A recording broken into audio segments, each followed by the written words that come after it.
अगहन मास के शुक्ल पक्ष की पंचमी, सीता विवाह पंचमी के नाम से ये प्रसिद्ध है। जब विवाह की तिथि घोषित हो गई, सब देवता, ब्रह्मा जी सब देवताओं को लेकर आ गए। सबने ब्राह्मणों का वेश बना लिया, सब वेदोच्चारण करते हुए चले आ रहे। बारात में दो प्रकार के लोग ज़्यादा शौक रखते जाने का, एक तो बूढ़े और एक अविवाहित नौजवान। तो अविवाहित नौजवान इस चक्कर में जाते हैं कि हमको भी कोई देख ले कैसा ब्याह होता है, और बूढ़े इसलिए देखने जाते हैं कि हमारा ऐसा हुआ था अब कैसे होते हैं। दो ही प्रकार के लोग आपने देखा होगा जाते हैं। तो बूढ़े ब्रह्मा जी सब देवताओं को लेकर आ गए, और जैसे ही जनकपुर में प्रवेश किया और जो वैभव देखा तो इंद्र पागल हो गया। बोले दादा ऐसा लगता है कि कोई नया ब्रह्मा रच गया, यहाँ इंद्रलोक है, उसमें तो कोई वैभव है नहीं। मालूम नहीं है तो जगत माता ने वैभव प्रकट किया है। अगर स्वर्ग लोक का जैसा होता तो इंद्र पहचान गया होता। गोस्वामी जी ने लिखा है विधि ही भय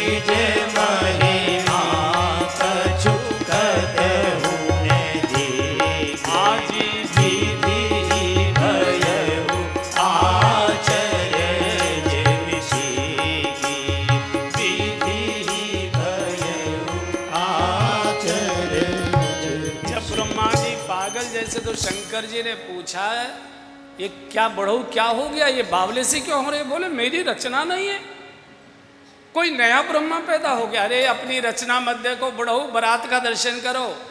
ये जगत के माता पिता की शादी हो रही है, तुम कहां से आ गए? माता पिता की शादी नहीं, बच्चा अपनी रचना देख रहा है। अरे पहले शादी तो होने दो। तुमको मालूम है कौन है? जिन्ह कर नाम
शादी हो। जिनकर नाम लेत जगमाही सकल अमंगल मूल नसाई तेई सिया राम। ये सब देवता मनुष्य रूप में खड़े दर्शन कर रहे थे बारात का। तो रमा समेत रमापत जो है लक्ष्मी जी के सहित भगवान विष्णु मुस्कुरा रहे हैं। भगवान अपना ही रूप है, एक रूप से भगवान विष्णु है, एक रूप से राम जी है। तो गदगद हो रहे। आज बूढ़ऊ ब्रह्मा जी नाचने लगे। बोले विष्णु जी अब हम आपसे ज़्यादा भाग्यशाली। बोले कैसे?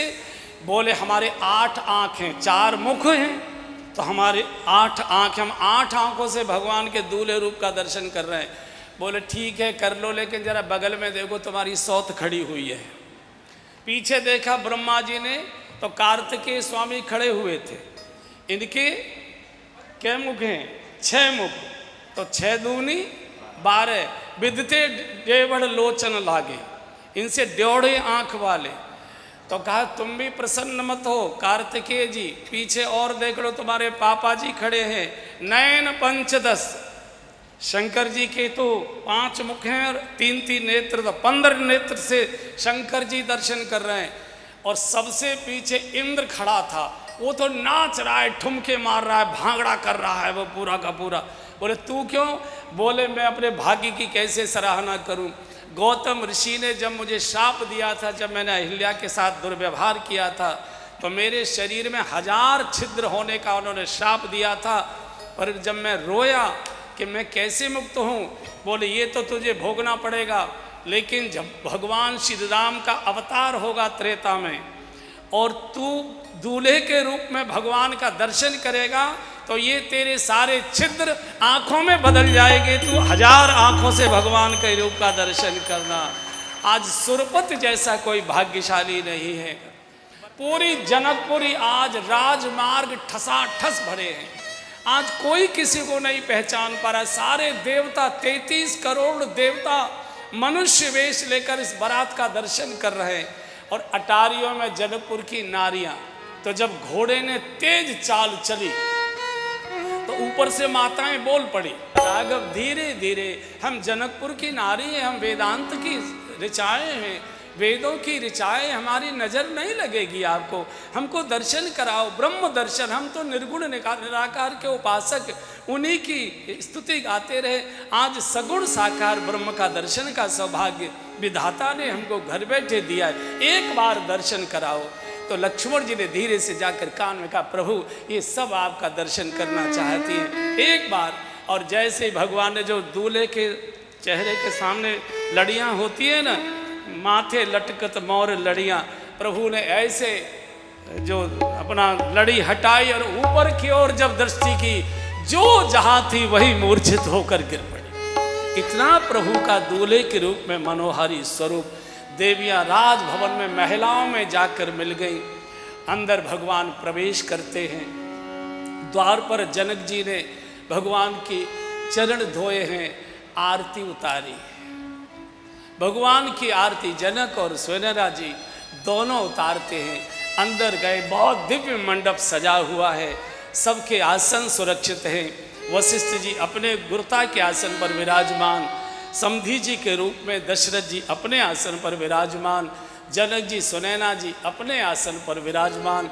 सभी देवी देवता पौरोहित्य कर्म करने के लिए आए, बृहस्पति आदि सब देवता अपने अपने आसनों पर विराजमान हैं। वेद मंत्रों का उच्चारण हो रहा है। अब वशिष्ठ जी ने कहा, राजन बिटिया को बुलाइए।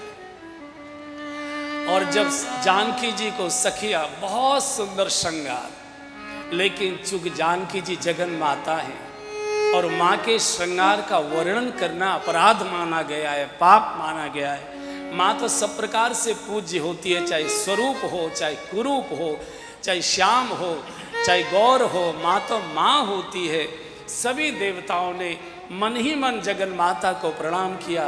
बहुत झिझकती हुई, बहुत नीचे को संकोच में नेत्र किए हुए, एकदम डूबी हुई संकोच में सखियां पकड़कर ला रही है, धीरे धीरे धीरे धीरे। और जब देवताओं ने दर्शन किया, शीश झुकाकर जगन माँ को सबने प्रणाम किया। आसन पर विराजमान हुई हैं, मंत्रोच्चार हुआ।